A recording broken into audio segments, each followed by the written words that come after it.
Zhou has signed a reserve driver role in Ferrari, but it looks like there is much more behind this move of the Chinese driver than we could have anticipated.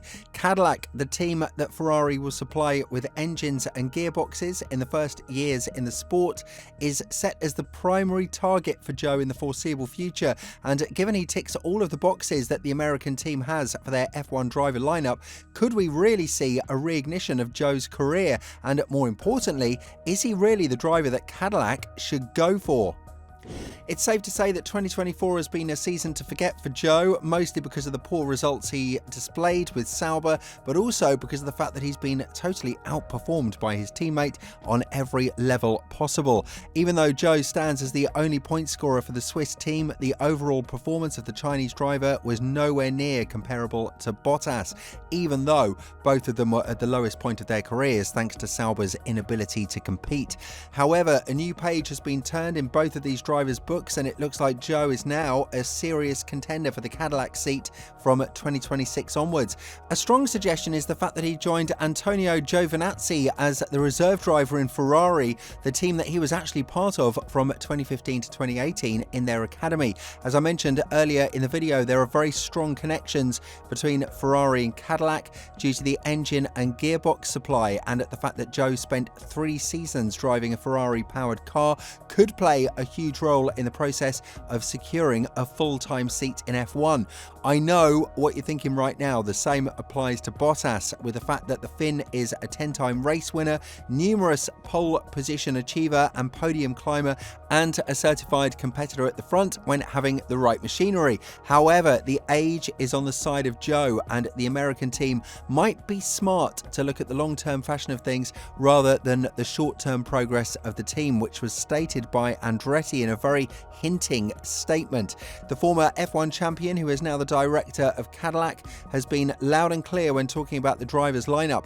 He doesn't want to mess around and wants to compete from day one thanks to an experienced duo of drivers.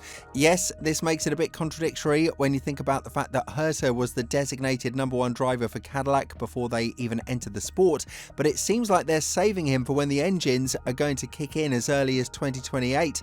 When talking about the lineup of Cadillac as well as his role in the team, Mario Andretti said, "Ideally it should be someone with experience. We are taking our time and observing the market. To some extent the project is also my baby, but I'm not looking for a permanent position or a job that ties me down every day. I never wanted to be a team owner. I am a racing driver. I just want to have a home base in the paddock where I can stay." Now, there are other factors that are helping the situation of Zhou to a greater extent compared to Bottas, which is the financial aspect of the driver's profile.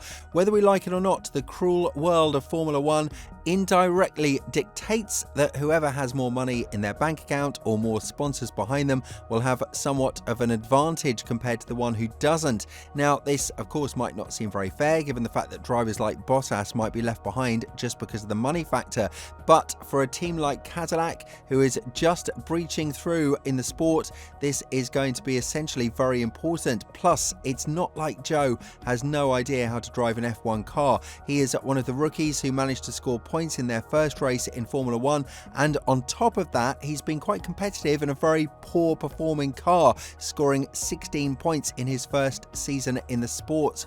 Another strong factor is the presence of the Cadillac's team principal, Graham Loudon. Loudon was also part of Zhou's management team for several years, and with the reasonable experience that the Chinese driver is bringing to the table along with the sponsorships, a good word from Loudon could definitely help the team move in the direction of signing Zhou as their starting driver. If we are to look at the future of Ferrari's drivers, we can see one case that Zhou would love to see applied to his career as well: Esteban Gutierrez. The former Sauber driver lost his seat with the Swiss-based squad in 2014, signed a role as a reserve driver for Ferrari in 2015, and was then appointed to a Ferrari-associated team as a starting driver from 2016 onwards, Haas. Of course, the situation is now very different because we do not know for a fact that Cadillac won't remain a customer team for a long period of time. But in this short window, Zhou can prove that he is worth much more than we could have originally anticipated, and that the poor stint in Sauber was vastly because of the team's lack of interest to improve in crucial areas. Nevertheless, we cannot ignore the fact that there are other more successful drivers than Zhou who are ready to snatch one seat in Cadillac, guessing that the first one might still be reserved for Herta from day one. Bottas, as you already understood from this video so far, is one of them, but there is one thing that could hinder his chances of joining the American team, and that is the condition of having a contract on a multi-year commitment. This is not something that goes in favour of Cadillac, who want drivers on a long-term deal who are much younger than Bottas. And when talking about his own preferences, the Finn said, "I feel like I need a long-term project. I need a project with clear goals for the next few years. I am not interested in a one-year contract just to be in the sport. I want to have something stable with goals that we can pursue together." Another driver who will be looked at very closely is Sergio Perez, and the similarities between the Mexican driver and Zhou are too big to ignore when you put everything on the table apart from their racing experience. Perez is a much more accomplished driver than Zhou, but his spell in Red Bull has somehow made him an unwanted asset in any other team, and similar to Zhou, a huge part of that goes to the team's inability to properly advance the car's upgrades and performance. Nevertheless, Sergio Perez has a huge financial support behind him, and not only that, he is a much more popular asset in the USA than Zhou. Many believe that the only reason the Mexican GP is still on the calendar and has skyrocketing numbers is because of their home hero, but now that Perez is no longer on the grid, Cadillac could use this to their own advantage and gain a massive fan base by signing Perez. The merchandise money as well as the endorsements from Carlos Slim would hit very nicely for a team that is just entering the sport, and all of this money could be used in an engine development program sooner rather than later, which would see Cadillac improve much faster than we could have originally anticipated. It is going to be a tough decision for the American team, because if we go with the fact that one seat is secured for Herta, they practically have three candidates who all have their own pros and cons when it comes to the on and off track experience. But what Cadillac needs to answer is whether or not Herta is going to be in the seat from the first day of their project, because the current IndyCar driver hasn't been very sure that his future is in Formula One, as we believed back in 2023, when the only thing standing between him and the AlphaTauri seat was the lack of super license.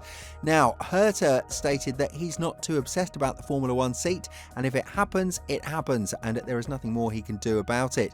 He is a prodigy of Andretti, and it would make a lot of sense for him to be promoted because of the all-American agenda that the team has practically entered the sport with. But with a competition like Perez, Bottas and Zhou, drivers who actually have experience racing and scoring points, Herta might have to wait a little bit before the team has established a core to make his entrance smoother.